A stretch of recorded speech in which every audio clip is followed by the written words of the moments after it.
Cuando las personas piensan en la santidad de Dios, la mayoría de veces no alcanzan a tener una dimensión de lo que eso significa y qué relación tiene con nosotros. Algunos usan la palabra santo para referirse a algo que es moralmente puro, que no es profano. Pero en la Biblia, Dios es llamado santo y dicha santidad no es meramente moral. No es solo una referencia a la pureza de Dios, sino que es santidad en términos divinos. Es un atributo propio de Dios y que nadie más posee en esa misma dimensión. Su santidad es la suma de su justicia, de su misericordia, de su pureza y también de su majestad. De manera que solo Dios posee la perfecta santidad. La santidad de Dios es como la luz brillante del sol que entra en el rincón más oscuro de una caverna para revelar nuestras impurezas y la necesidad de ser limpiados. Y una vez eso sucede, por su misericordia y gracia, entonces no queda más que vivir para su gloria y hacer su voluntad, dando a conocer a otros lo que hemos visto y oído. Y es en ese sentido que nosotros vamos a hablar de este pasaje en el sermón de esta mañana. A la luz de la descripción del profeta Isaías, veremos cómo la santidad de Dios es lo que permite ver nuestro propio pecado y ser conscientes de él, pero al mismo tiempo cómo esa santidad y la visión de nuestro pecado motiva nuestro servicio. Así que vamos a dividir nuestro texto a la luz, dicen todos en coro en mi iglesia, de 3 encabezados. El primero de ellos, una visión de la santidad de Dios. El segundo, una visión de nuestro pecado. Y el tercero, una visión de nuestro llamado.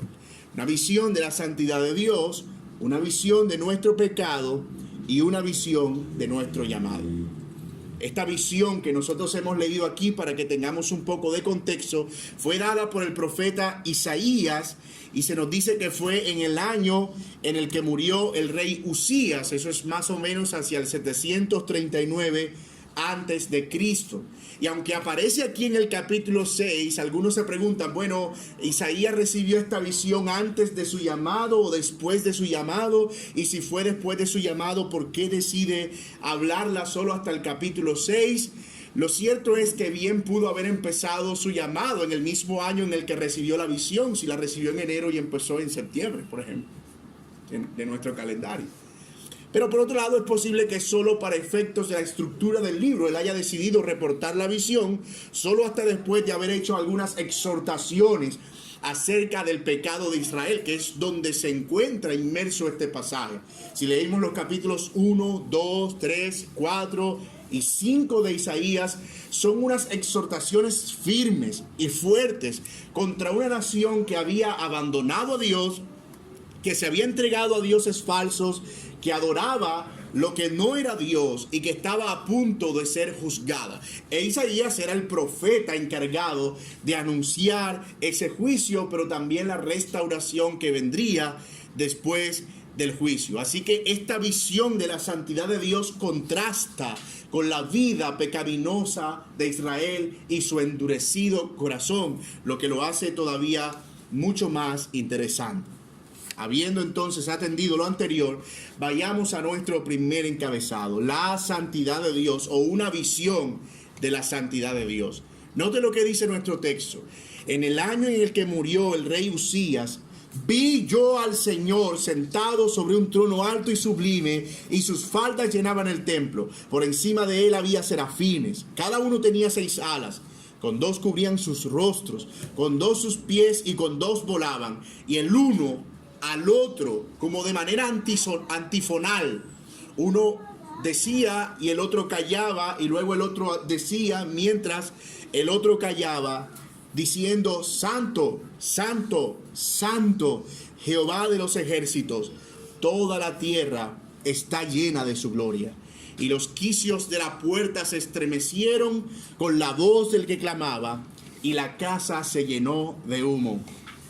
Mis hermanos, estos versículos son tal vez los versículos más estremecedores que nosotros encontramos en toda la Biblia. Los primeros 4 versículos del capítulo 6 son una descripción de la santidad de Dios, pero también de su majestad. Y es interesante que esta visión tiene un contraste muy llamativo. Por un lado, Isaías menciona en el año en el que murió el rey Usías, dice, yo vi al rey soberano sentado en su trono alto y sublime. Usías debió haber sido el rey más respetable y exitoso de Israel, el mejor rey que Israel había tenido, y el pueblo debió haber llorado mucho su muerte, pero Isaías vio al verdadero rey, al rey excelso sentado sobre su trono alto y sublime. Pero ¿a quién exactamente vio Isaías? ¿A quién tenía él frente a sus ojos? En la descripción de Isaías, él dice que vio en el hebreo a Adonai. Yo vi al Señor. Isaías quiere resaltar el dominio de Dios sobre la tierra, y algunos dicen o sugieren que este pasaje es una contradicción, puesto que algunos pasajes dicen claramente, como Éxodo 33:20, que nadie puede ver a Dios y vivir. Entonces, ¿a quién estaba viendo él realmente? Meditar en eso es realmente glorioso, mis amados. Ciertamente, y esto es verdad, no hay nadie que pueda ver a Dios o la divinidad. Dios en toda su majestad, la divinidad, y vivir. Dios habita en luz inaccesible. Pero en la Biblia Dios encontró maneras de revelarse, si el término es permitido, al menos en el Antiguo Testamento, de modo que pudieran verlo algunos y no morir. Y eso es lo que en teología se conoce como una teofanía. Si usted no se graba esa palabra, no se va a morir por eso. Teofanía.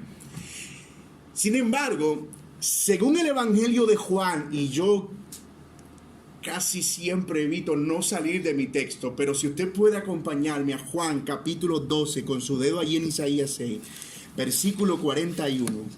San Juan capítulo 12, versículo 41. Juan nos dice de quién se trataba esta visión. Noten desde el 39. Pero esto, hablando de los israelitas que habían endurecido su corazón contra Jesús, y Juan dice, ellos son más o menos como los israelitas del pasado a quienes Jesús les predicó, y dice el 39, pero estos no podían creer porque también dijo Isaías, cegó los ojos de ellos y endureció su corazón para que no vean con los ojos y entiendan con el corazón y se conviertan. Miren el 41 conmigo. Isaías dijo esto cuando vio su gloria y habló acerca de ¿quién? De Jesús, de él. Así que lo que Juan dice explícitamente es que a quien Isaías vio, ¿fue a quién? A Jesús. Isaías vio la gloria de Jesús. Oh, pero es que él no había venido encarnado todavía. Sí es cierto, pero nosotros sabemos que Jesús es eterno. Y en Juan 17, cuando él ora, dice, Padre, glorifícame con aquella gloria que tuve contigo antes que el mundo fuese. Jesús siempre ha sido glorioso y siempre ha estado lleno de esplendor. Así que cuando nosotros pensamos en esta visión de un Jesús solo humano, que ciertamente lo fue y completamente humano, nosotros tampoco podemos perder de vista que Él es el Jesús glorioso, que siempre ha estado lleno de majestad. Y tal vez, hermanos, esta visión sesgada y equivocada es lo que hace que la gente pueda ver a Jesús como la Biblia lo presenta realmente. Isaías vio la gloria de Dios en lo que era visible o en lo que podía por lo menos mostrarse en la persona del Señor Jesucristo. Y mis hermanos, eso es asombroso. Más asombroso aún es que no tengamos que buscar en la Biblia atajos, sino que la Biblia directamente dice acerca de este pasaje en particular que lo que Isaías vio fue a Jesús. Y es increíble cómo el Nuevo Testamento nos arroja luz sobre el Antiguo Testamento para poder entender qué es lo que nosotros estamos leyendo. Ahora, esto podía ser algo terrible para el profeta Isaías, lo que él estaba viendo. Dios solo se manifestaba en el arca del pacto cuando se ofrecía un sacrificio. Y existía la idea generalizada de que Dios habitaba solamente en esa arca. Pero Él lo estaba mostrando como sentado en un trono alto y sublime. Y esta visión es una visión casi comparable con la visión de Ezequiel. Solo que Ezequiel, cuando ve esa visión, la ve saliendo del arca y moviéndose, como si Dios estuviera abandonando a Israel. Así que la gloria de Dios, la gloria de Jesús que Isaías está viendo aquí, es exactamente la misma que descendía sobre el templo y que descendía sobre el tabernáculo específicamente.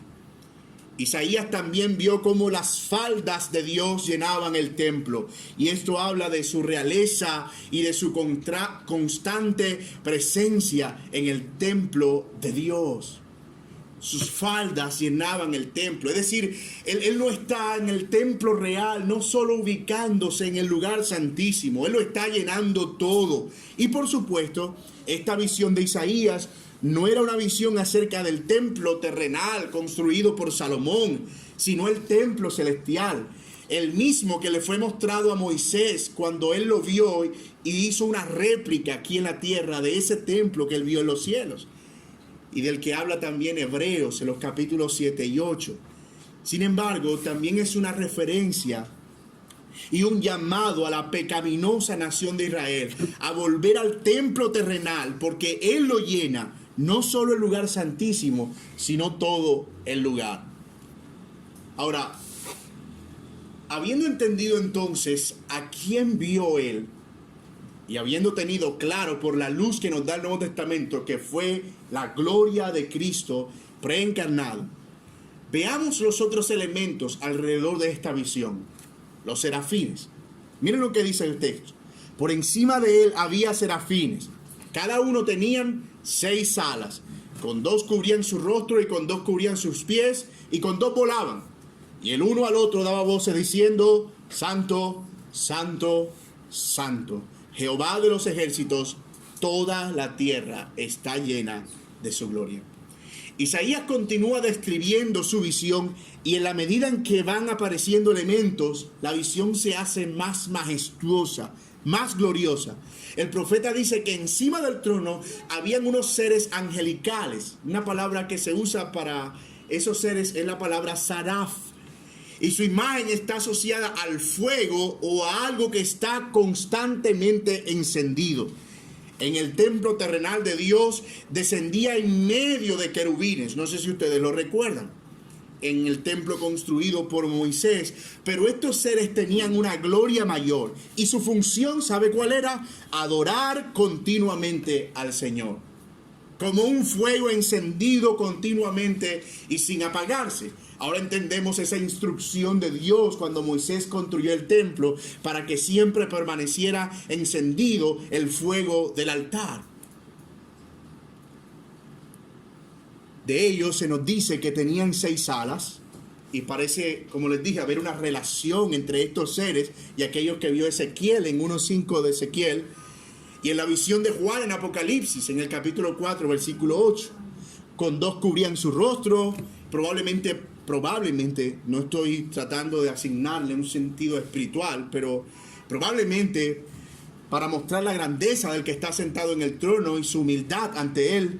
Con otras cubrían sus pies y esto puede dar una reverencia al servicio y a la dignidad, como cuando Moisés no era digno de tener el calzado en la presencia de Dios. Y sigo diciendo, esto es posible. Y por otro lado, con otras volaban para referirse a una actividad de adoración constante, como si revolotearan continuamente alrededor del trono. Y de manera antifonal entonaban un canto: Santo, santo, santo, Jehová de los ejércitos. Toda la tierra está llena de su gloria. Uno a la vez, uno a la vez. Mis hermanos, esto es glorioso, muy glorioso. Lo que vemos también en Apocalipsis es una hermosa declaración de la santidad de Dios. Este cántico aparece en la visión de Juan acerca del futuro y del Apocalipsis, asociada a Cristo y a la gloria del Cordero. Y el hecho de que se use 3 veces la palabra santo, y en esto debo ser muy enfático, no significa que era un santo para el Padre, un santo para el Hijo y otro santo para el Espíritu Santo. Hay otros pasajes con los que nosotros podemos probar la Trinidad, pero este no es un pasaje que específicamente se refiere a eso. Los hebreos solían usar repeticiones para afirmar que algo que se estaba diciendo era firme, verdadero. En verdad os digo, por ejemplo. Y creo que lo que está haciendo Isaías aquí es mostrar que lo que ellos estaban diciendo es que la santidad de Dios era una santidad absoluta, incuestionable, verdadera. Algo que estaban afirmando con vehemencia. Pero no solo reconocen su santidad, sino la extensión de su reinado. Toda la tierra está llena de la gloria de Dios. Y esta verdad también la encontramos en el Nuevo Testamento, específicamente en Romanos 1:18, cuando se nos habla acerca de que la gloria de Dios se ha manifestado a los hombres por medio de las cosas creadas, de modo que ninguno tiene excusa. Dios ha manifestado su gloria a los hombres. Y ojo con esto, los hombres se han rehusado a reconocerla. Es lo que se dice en Romanos. Cuando alguien desconoce la santidad y el señorío de Dios, el resultado es una vida de pecado en línea descendiente. Y esa es la descripción que Pablo hace en el Nuevo Testamento en relación con lo que Isaías está diciendo aquí. Como ellos no dieron gloria a Dios ni le conocieron, fueron entregados a sus pasiones desvergonzadas y a la mentira, para que honraran y dieran culto a las criaturas antes que al Creador, el cual es bendito por los siglos. Y ya empezamos a vislumbrar un poco la relación que hay entre santidad y pecaminosidad humana. Y esto nos prepara para nuestro siguiente encabezado. De la misma manera que dar la espalda a la santidad de Dios, como lo había hecho la nación de Israel,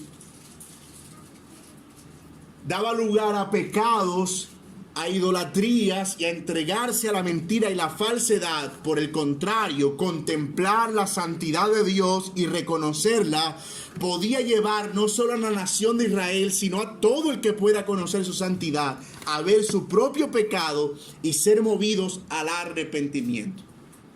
Miren conmigo nuestro texto en el versículo 4, nuestro segundo encabezado, una visión de nuestro pecado. Y los quiciales de las puertas se estremecieron con la voz del que clamaba, y la casa se llenó de humo. Entonces dije: ay de mí, que soy muerto, porque siendo hombre inmundo de labios y habitando en medio de pueblo que tiene labios inmundos, han visto mis ojos al Rey Jehová de los ejércitos. La visión de Isaías estaba contemplando, o lo que él estaba contemplando, trajo como consecuencia que él se viera a sí mismo como un pecador. Cuando nosotros leemos los primeros 5 capítulos del libro de Isaías, nosotros vemos a Isaías todo el tiempo señalando el pecado de Israel. Pero era necesario que él también viera su propia inmundicia y su propia maldad. Y usted dirá: es que, ¿acaso Isaías, si Isaías era inmundo, qué se deja para mí? Si Isaías, el gran profeta, era inmundo de labios, ¿yo en qué categoría estoy? Depende con quién te estés comparando. Porque la inmundicia de Jeremías fue evidente, no al compararla con la pecaminosa Israel, sino al compararla con la santidad de Dios. Y es posible que Isaías fuera un tuerto en una tierra de ciegos. El Aladid de la moral en medio de un pueblo perdido. Pero cuando él se para frente a la santidad de Dios, mis hermanos, no hay ninguna justicia que pueda permanecer en pie. Y eso nos deja una lección importante a nosotros, que estamos continuamente comparando nuestra moralidad con otros. Yo no soy tan malo. Si tú miras a Hitler, él era más malo que yo. O comparado con fulano, yo soy lo más de bueno. Pero comparado con Dios, ¿podrás permanecer en pie ante su justicia? El que conoce los pensamientos y las intenciones del corazón, el que conoce cada uno incluso de tus sueños, lo que inconscientemente piensas o deseas. Nadie puede estar en pie ante Él como justo. Todos, al ver su santidad, somos exhibidos aún en lo más oculto de nuestras almas, hasta en lo que hemos olvidado. La santidad de Dios nos desnuda, nos alumbra con intensidad en la oscuridad de nuestro propio pecado, y allí, casi consumidos, debemos responder de alguna manera. Isaías respondió con la misma palabra con la que él había condenado a Israel. Si usted los capítulos anteriores, ay, ay, ay, ay, pero aquí él está diciendo, ay de mí, ay de mí. Y es así como respondió Juan en el Apocalipsis, ay, y cayó como medio muerto. Eso es la santidad de Dios, un fuego consumidor que convierte nuestra propia justicia en ceniza, la pulveriza. Eso es lo que sentirán los pecadores al estar en pie ante el trono. No serán necesarias palabras de sentencia. Su sola presencia consumirá cualquier intento de autojusticia o justicia propia. Su sola presencia lo consumirá todo. A eso se refiere la palabra en Apocalipsis cuando dice, el cual vendrá y el Señor los matará a los impíos con el espíritu de su boca y con el resplandor de su venida. Su santidad es eso. Consume el pecado y consume nuestra propia justicia. Isaías reconocía la inmundicia de sus labios, los cuales seguramente eran el reflejo de su corazón. Él se reconoció pecador junto a Israel con solo ver al verdadero rey. Y mis amados hermanos, yo no sé si a estas alturas estamos comprendiendo de qué se trata realmente la santidad de Dios. Pero si hay algo que debe desear aquel que quiere purificarse, es que el Señor le haga ver con claridad, con mucha más claridad desde su palabra, qué tan santo es Él. Y entre más conozcamos de su santidad, más veremos la suciedad de nuestro pecado. Se dice que algunos reyes del Oriente, o de algunos reyes del Oriente, que nadie podía entrar en su presencia sin ser autorizado. Y si alguien osaba hacerlo, debía morir. ¿Ustedes se acuerdan de Esther? Cuando Esther estaba preparándose para presentarse ante el rey, ella tenía temor de entrar y que el rey no aprobara su entrada. Pues bien, mis amados hermanos, ellos a causa de su autoridad podían ordenar la muerte de quien entrara sin autorización. Pero este rey, a causa de su santidad, pureza y suprema majestad. Así que estando Isaías allí, lamentando su pecado y viendo la terrible condición de su corazón, dice nuestro texto que voló hacia mí uno de los serafines trayendo en su mano un carbón encendido, tomado del altar con unas tenazas, tocando con él sobre mi boca, y dijo: he aquí, esto tocó tus labios, y es quitada tu culpa y limpio tu pecado.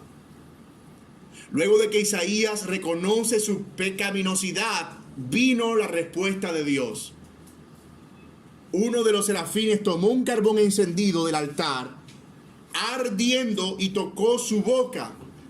Y todos sabremos de imaginar el dolor que eso puede representar. Los labios son nuestro lugar del cuerpo más sensible. Hay millones de terminaciones nerviosas en nuestros labios. Pero es allí donde Dios obró la pureza en el profeta. Y eso sin duda apunta a una obra mucho mayor, y es como el Señor limpiaría no solo nuestros labios, sino nuestro corazón, y no con fuego de un carbón, sino con el rojo de su sangre. Este pasaje habla de redención y de perdón.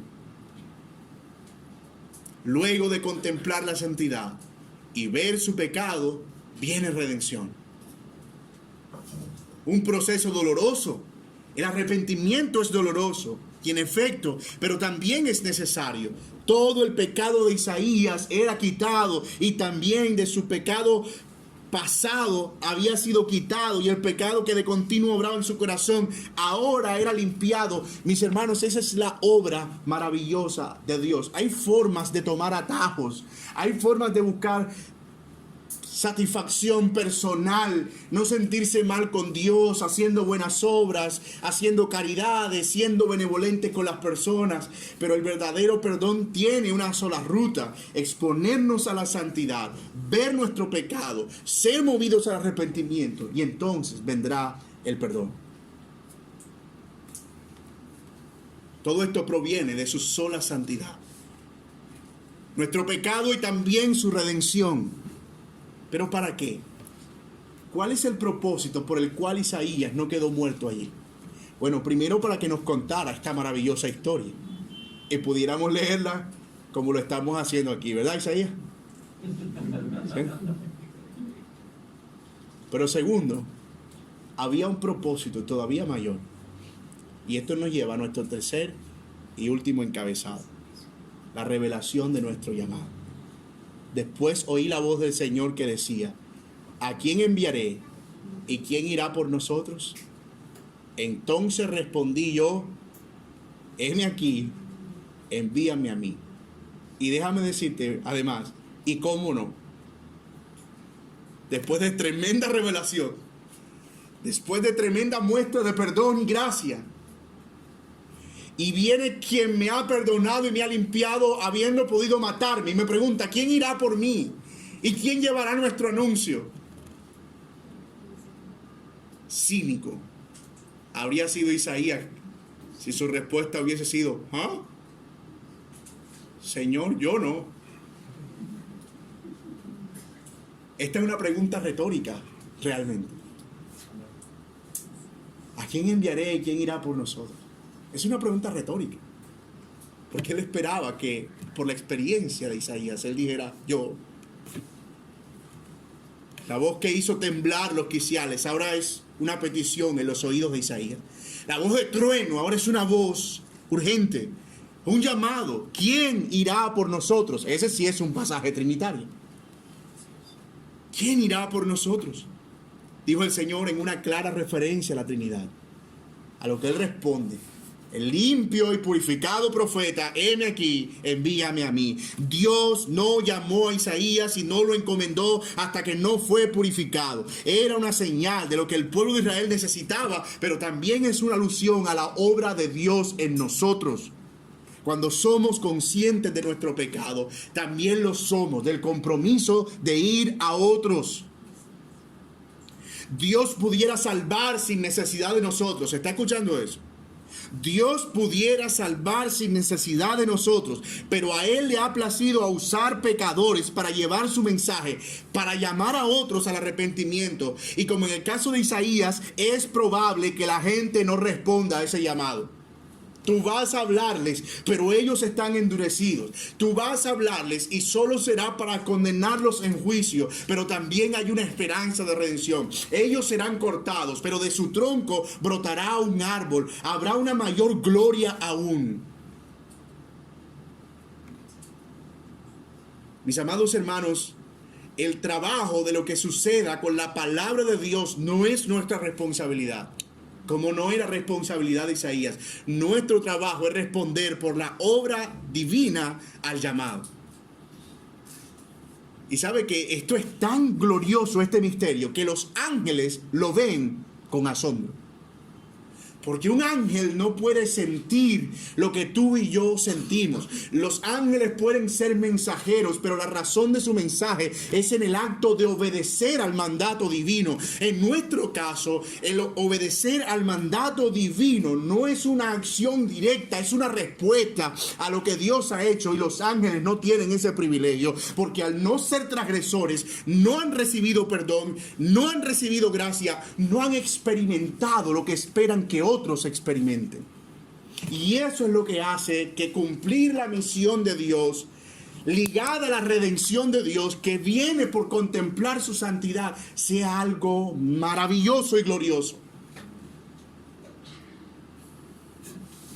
En otras palabras, servimos al Señor por lo que Él ha hecho en nosotros, y debemos la vida a Él, no en pago, no en contraprestación, sino en agradecimiento. ¿A quién enviaré, Señor? Eso ni se pregunta. ¿Verdad? Yo voy a decir esto, y hermano, yo estoy hablando fuerte, pero no estoy enojado. Se los aseguro. Y yo espero decir esto y no dañarlo con mi ímpetu.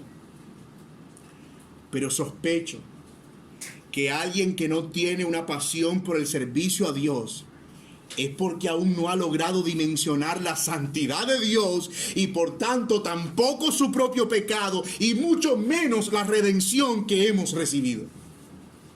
Y todo esto está contenido en el Evangelio, que nos dice que Dios es santo, que nosotros somos pecadores, que Él proveyó redención, que debemos arrepentirnos y que debemos seguir proclamando ese Evangelio. Todo esto está contenido en el glorioso mensaje del Evangelio de Jesucristo. Todo. Y esto se puede ver claramente en el mensaje de Pablo a los Corintios, en su segunda carta. Y si usted puede ir conmigo, acompáñenme. Segunda a los Corintios 3, 16, del 4 al 6, para complementar esto.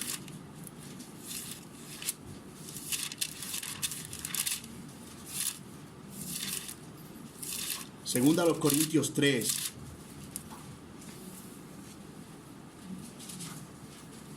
Y está Pablo hablando aquí de cómo los judíos todavía no pueden entender la revelación del Evangelio porque tienen un velo puesto sobre sus ojos. Pero cuando se conviertan al Señor, el velo se quitará. Porque el Señor es el Espíritu, y donde está el Espíritu del Señor, allá hay libertad.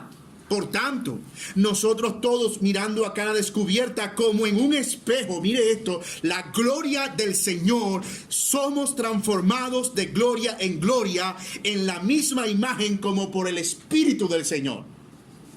Es decir, nosotros no tenemos un velo. Por la gracia del Señor y la obra del Espíritu, podemos ver claramente la gloria de Dios como en un espejo.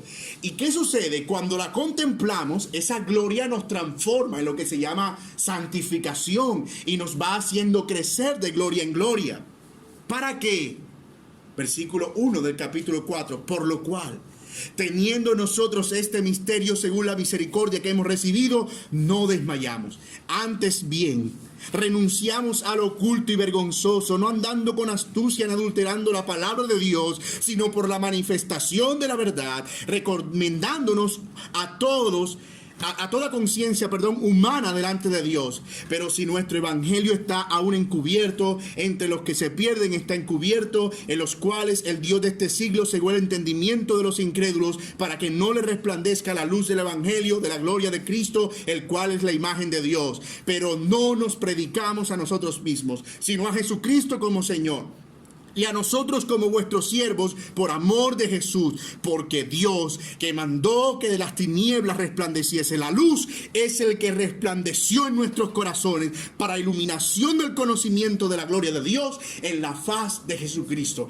Sígueme, porque mira lo que dice Pablo aquí es, nosotros tenemos una cara descubierta. Podemos ver la gloria del Señor, esta que vio Isaías, y ser transformados por ella a través de su palabra. Y cuando somos transformados, se nos es impuesta una necesidad, se nos encomienda un ministerio. ¿Cuál? Ir y predicar a Cristo. Oh, pero la gente va a estar cegada porque Satanás tiene el entendimiento de los incrédulos cegados, pero nosotros seguiremos predicando a Cristo porque es Dios quien va a hacer que de las tinieblas resplandezca la luz en el corazón de ellos. Dios es quien va a obrar con su poder en el corazón de ellos. Entonces mire la relación de 2 Corintios 3 con Isaías. Contemplo santidad, veo mi pecado, crezco en gloria, llevo la palabra, hay endurecimiento, pero Dios es quien trabaja. Dios es quien obra. Dios es quien hace resplandecer la palabra en nuestros o en los corazones de los que oyen. Bendito sea Dios por eso. Bendito sea el Señor.